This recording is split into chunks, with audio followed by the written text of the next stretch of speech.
Dear students, मैं पूनम राय। इससे पहले के वीडियो में मैंने आप लोगों के सिलेबस से संबंधित अनेकार्थी शब्दों को और कुछ अन्य महत्वपूर्ण प्रश्नों को वीडियो में दिया है। इस वीडियो में खास ये है कि ये अनेकार्थी शब्दों के वो महत्वपूर्ण प्रश्न जो विभिन्न परीक्षाओं में पूछे गए हैं, आपके इस परीक्षा के लिए बहुत उपयोगी हैं, उनको शामिल किया गया है। तो बहुत ध्यान से देखिएगा एक एक प्रश्न, क्योंकि इनमें से कोई भी प्रश्न आपके परीक्षा को सफलता दिला सकता है। तो शुरू करते हैं। आज का पहला प्रश्न है, निम्नलिखित में कौन निश्चल का अर्थ नहीं है? ऑप्शन दिया हुआ है, जो अपने स्थान से हिल न सके, बी है स्थिर, सी है अचल और डी है निश्चित। इनमें से कौन सा ऑप्शन सही होगा? निश्चल के लिए जो सही ऑप्शन होगा वो होगा डी वाला निश्चित। यद्यपि अचल का अर्थ भी होता है जो अपनी जगह से ना हिले, और स्थिर का मतलब होता है जो अपनी जगह से न हिले, वहाँ स्थायी रहे। लेकिन यहाँ निश्चल का एक पूछ रहा है कि उसका अर्थ क्या है, तो वो आपका डी वाला ऑप्शन सही होगा, निश्चित। अगला प्रश्न है, कुछ खास शर्तों पर किसी कार्य को करने का समझौता के लिए एक शब्द क्या होगा? कर्मठता, बेलदारी, ठेकेदारी या संविदा? तो इसमें जो सही ऑप्शन होगा वो होगा डी वाला संविदा। जब कुछ खास शर्तों के साथ किसी कार्य को करने के लिए समझौता किया जाता है तो उसको हम कहते हैं संविदा। अगला है, जिसकी पहले से कोई आशा न हो के लिए एक शब्द होगा।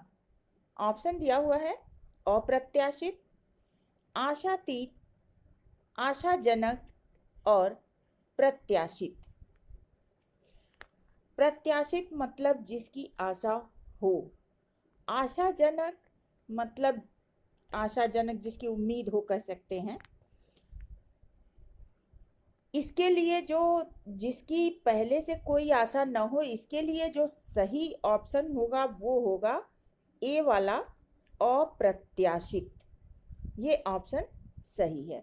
अगला है, राज्य द्वारा निकाला गया आधिकारिक आदेश, इस वाक्यांश के लिए एक शब्द क्या होगा?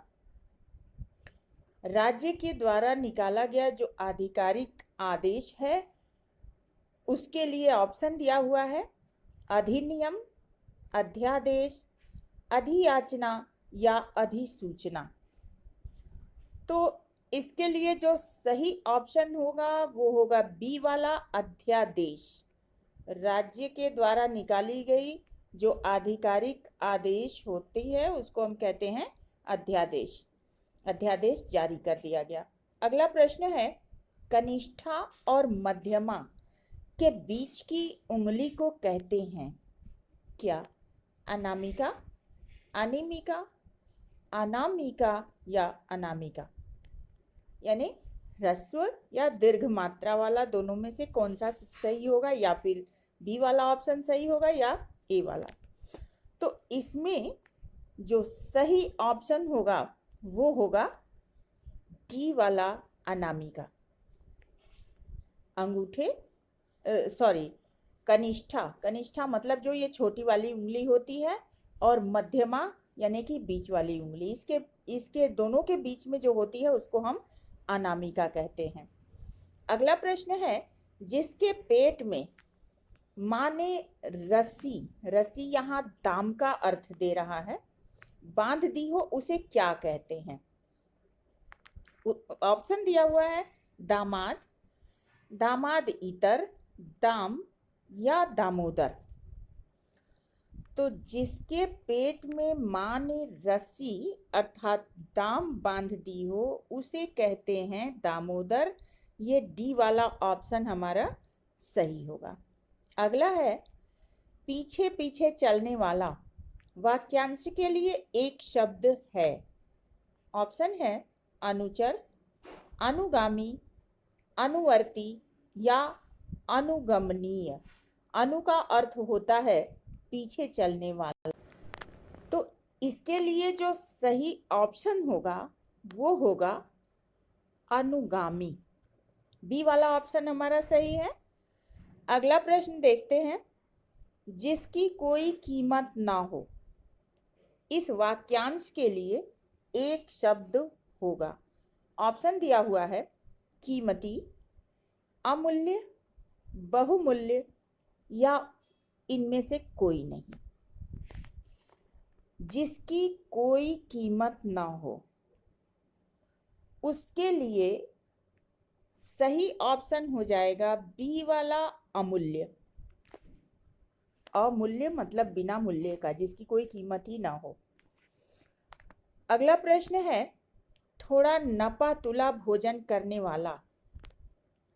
इस वाक्यांश के लिए उपयुक्त शब्द होगा। ऑप्शन दिया हुआ है मितव्ययी, मितव्यय, मिताहारी या मितहारिन। तो इस वाक्यांश के लिए जो सही ऑप्शन होगा वो होगा सी वाला मिताहारी। इसका जब हम संधि विच्छेद करते हैं तो मित आहारी, मित का अर्थ यहाँ होगा थोड़ा, आहार मतलब भोजन, थोड़ा भोजन करने वाला मिताहारी हो जाएगा। अगला है गुरु के समीप रहकर अध्ययन करने वाला। इस वाक्यांश के लिए एक शब्द कौन सा होगा? ऑप्शन दिया हुआ है शिष्य, आश्रमवासी, विद्यार्थी या अंतेवासी। गुरु के समीप रहकर अध्ययन करने वाला, इसके लिए जो सही ऑप्शन होगा वो होगा डी अंतेवासी। गुरु के समीप रहकर जो शिष्य अध्ययन करता है उसको हम कहते हैं अंतेवासी। अगला प्रश्न है जिसके हृदय पर आघात हुआ हो। इस वाक्यांश के लिए उपयुक्त शब्द होगा। ऑप्शन दिया हुआ है मर्माहित, मर्माहत, मर्माहुत या मर्माहूत। सही ऑप्शन कौन सा होगा? जिसके हृदय पर आघात हुआ हो, तो आहत, आहत मतलब चोट लगना और मर्म मतलब हृदय। तो सही ऑप्शन हमारा हो जाएगा बी वाला मर्माहत। अगला है जो अपने पद से हटाया गया हो। इसके लिए एक उपयुक्त शब्द क्या होगा? उपरयुक्त और उपयुक्त ये दोनों अलग अलग शब्द हैं। उपरयुक्त मतलब जो ऊपर लिखा गया है और उपयुक्त मतलब उचित। यहाँ ये मिसप्रिंटिंग है। तो उपयुक्त शब्द, उपरयुक्त नहीं बल्कि उपयुक्त शब्द क्या होगा? जो अपने पद से हटाया गया हो। ऑप्शन दिया हुआ है पदभ्रष्ट, पदानवत, पदानुगत या पदच्युत। तो इसके लिए जो सही ऑप्शन होगा वो हो जाएगा डी वाला पदच्युत। पदच्युत, च्युत मतलब हटाया गया। अगला प्रश्न देखते हैं। जिसे किसी वस्तु की स्पृहा न हो, इस वाक्यांश के लिए एक शब्द क्या होगा? ऑप्शन है निस्पृहा, निस्पृह, निस्पृह और निस्पृहीन। यहाँ बी और सी, निस्पृहा ये शब्द सही नहीं है, निस्पृहीन शब्द भी सही नहीं है। बी और सी वाले में जो है ये दोनों शब्द कौन से हैं? तो बी वाला जो हमारा ऑप्शन है निस्पृह, स्पृह मतलब इच्छा से, निह मतलब रहित। तो हमारा बी वाला ऑप्शन यहाँ सही हो जाएगा। अगला क्वेश्चन है पतियुक्ता स्त्री, यहाँ मिस प्रिंटिंग है, यहाँ स्त्री होना चाहिए। पतियुक्ता स्त्री को एक शब्द में क्या कहते हैं? दंपत्ति, जोड़ी, सधवा या पति पत्नी। तो जो पति से युक्त पत्नी होती है उसको हम कहते हैं सधवा। ये ऑप्शन सही हो जाएगा। यहाँ जो शब्द है वो मिस प्रिंटिंग है, अगर ये रहेगा तो गलत है, लेकिन सधवा रहेगा वही सही ऑप्शन होगा। अगला प्रश्न देखते हैं। झगड़ा लगाने वाला मनुष्य एक शब्द में कहा जाता है क्या? जयचंद, शकुनी, विभीषण या नारद? झगड़ा लगाने वाले मनुष्य को कहते हैं, डी वाला ऑप्शन सही होगा, नारद। विभीषण जो धोखा दे, शकुनी और जयचंद ये अलग अलग व्यवहार के लिए जाने जाते हैं, लेकिन यहाँ झगड़ा लगाने वाले मनुष्य के लिए है, तो सही ऑप्शन हमारा यही डी वाला हो जाएगा। अगला प्रश्न है, महल के भीतरी भाग को किस शब्द में जानते हैं? गर्भगृह, भीतरी तल, अंतःपुर या रनिवास? तो महल का भीतरी, भीतरी का अर्थ ही है अंतः यानी अंदर, तो सी वाला ऑप्शन हमारा यहाँ सही है, अंतःपुर। अगला है, जिसका इलाज न हो सके, इस वाक्यांश के लिए एक शब्द होगा। असाध्य, दुस्साध्य, साधनहीन और श्रमसाध्य। दुस्साध्य का हो जाएगा अर्थ कठिनाई से साध्य, मतलब कठिनाई से उसका इलाज हो सके, लेकिन असाध्य का अर्थ हो जाएगा कि जिसका इलाज ही संभव नहीं है, तो यहाँ पर हमारा ए वाला ऑप्शन सही है। अगला प्रश्न देखते हैं। जो छीण न हो सके के लिए उपयुक्त शब्द है अमिट, अपार, अक्षय या अनंत? छीण होना मतलब नष्ट होना, तो जो हमारा सही ऑप्शन होगा वो सी वाला हो जाएगा, अक्षय, जो क्षय ना हो, नष्ट ना हो। यहाँ पे सी वाला ऑप्शन हमारा सही है। अगला प्रश्न है, जिसके सिर पर चंद्र हो उसके लिए उपयुक्त शब्द क्या होगा? चंद्रशिखर, चंद्रशेखर, चक्रधर या चंद्रग्रहण?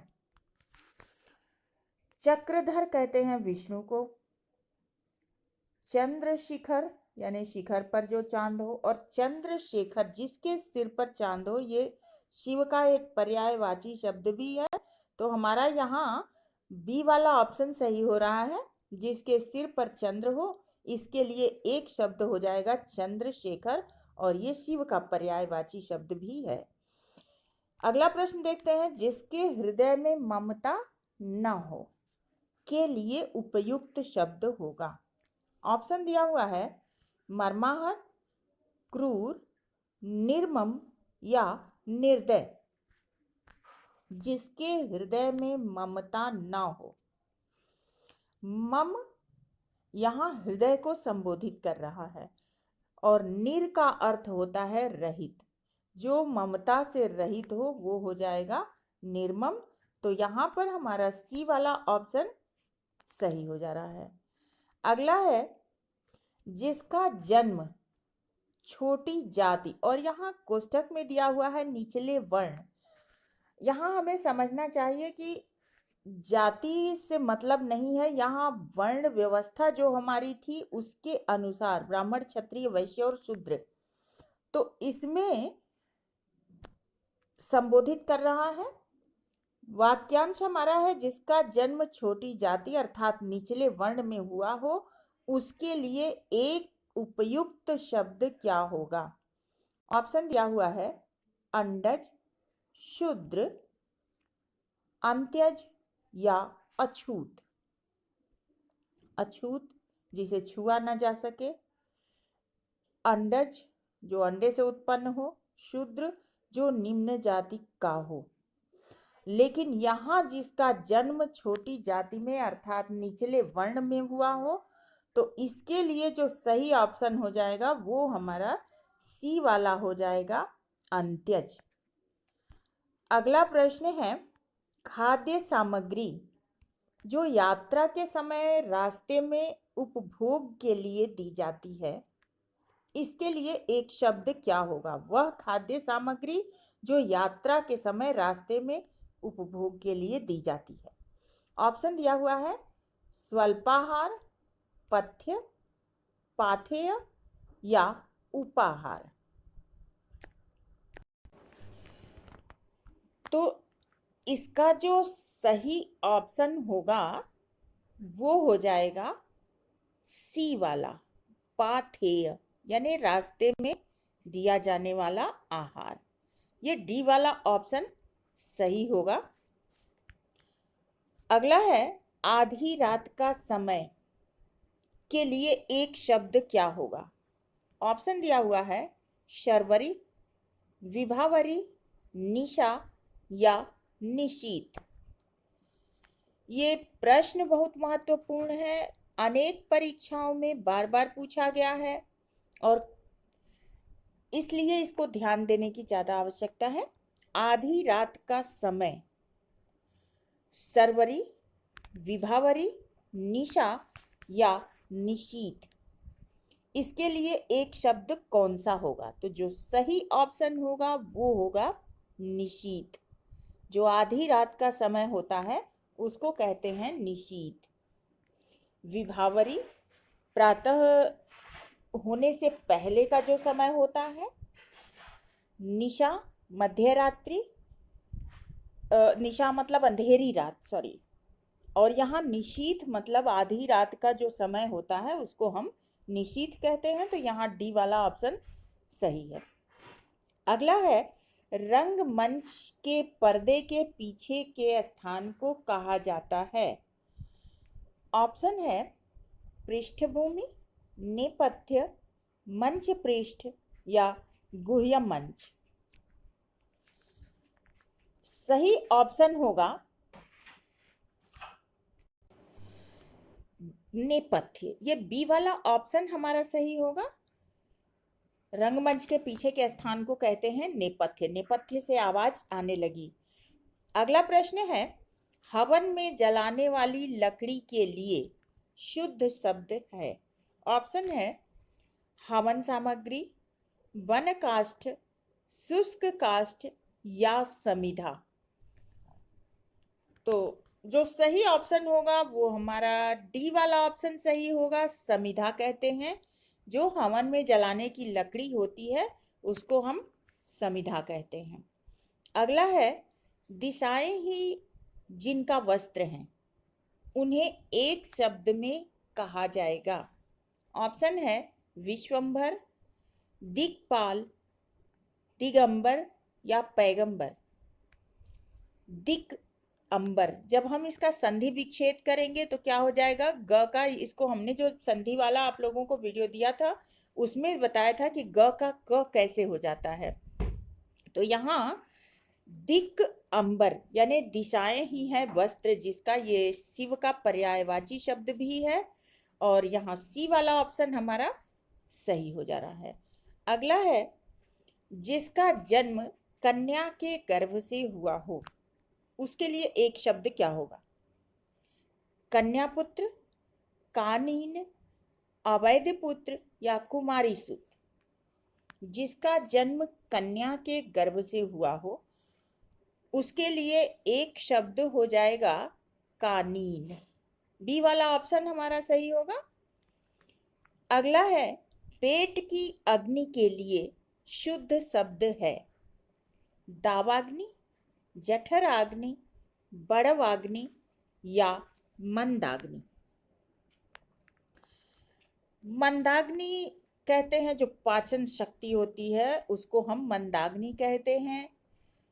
बड़वाग्नि कहते हैं जो समुद्र में लगी हुई आग होती है। जठराग्नि कहते हैं जो पाचन शक्ति हमारी होती है।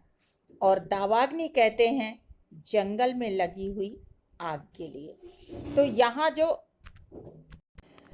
सही ऑप्शन है वो है जठराग्नि। सी वाला ऑप्शन हमारा, देखिए क्रम उल्टा है इसमें, बी सी। जो आपका सही ऑप्शन है वो जठराग्नि है। पेट की अग्नि को जठराग्नि कहते हैं। अगला प्रश्न देखते हैं।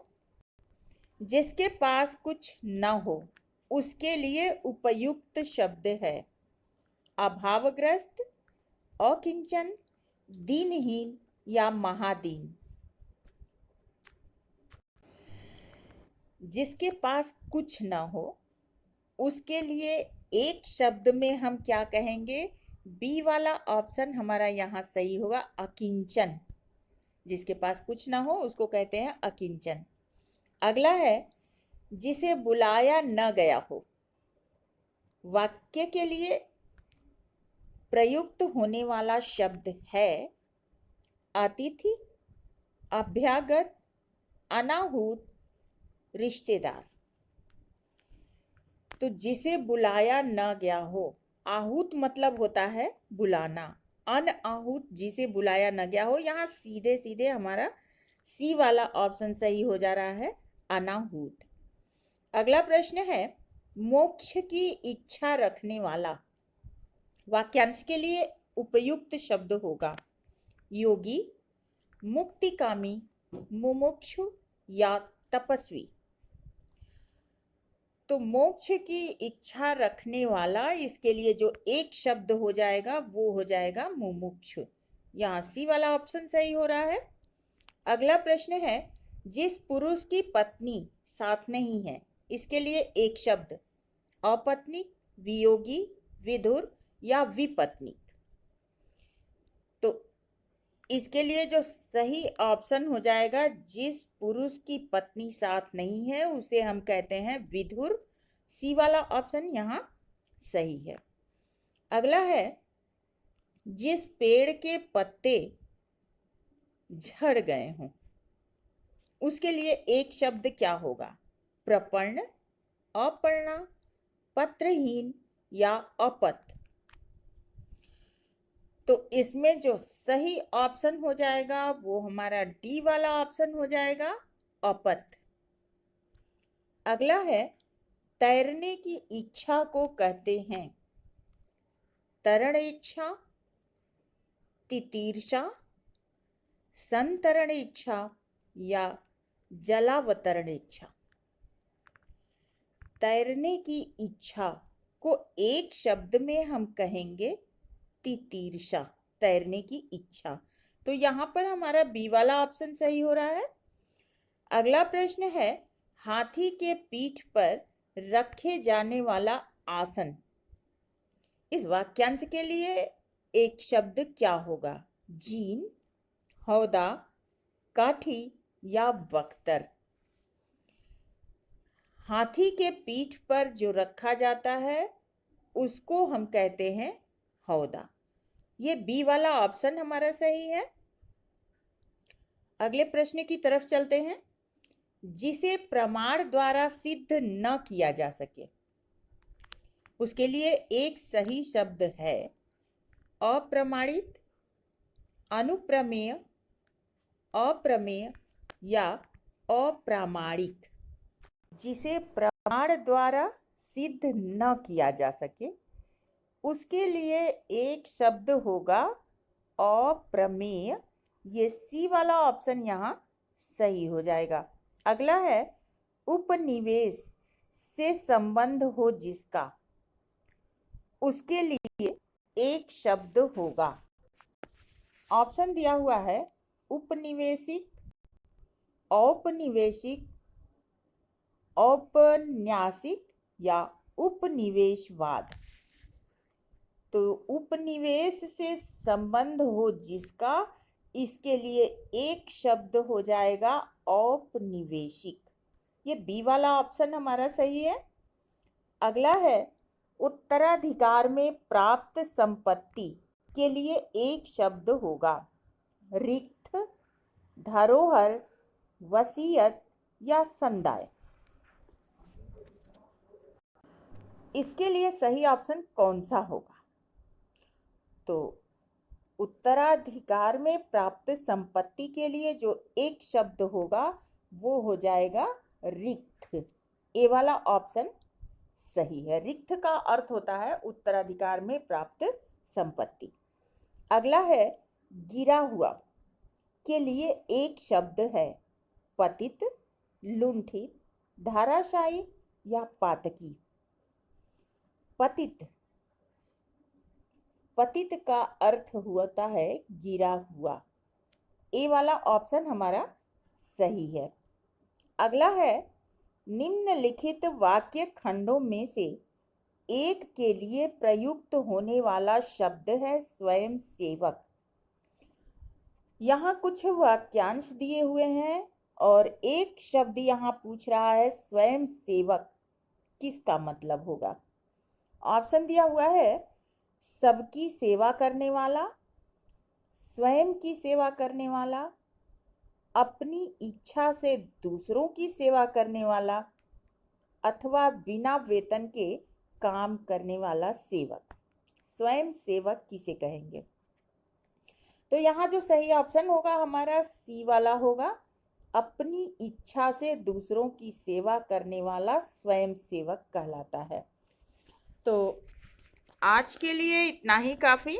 नेक्स्ट वीडियो में कुछ और ऐसे ही महत्वपूर्ण प्रश्नों के साथ मिलते हैं। तब तक के लिए धन्यवाद।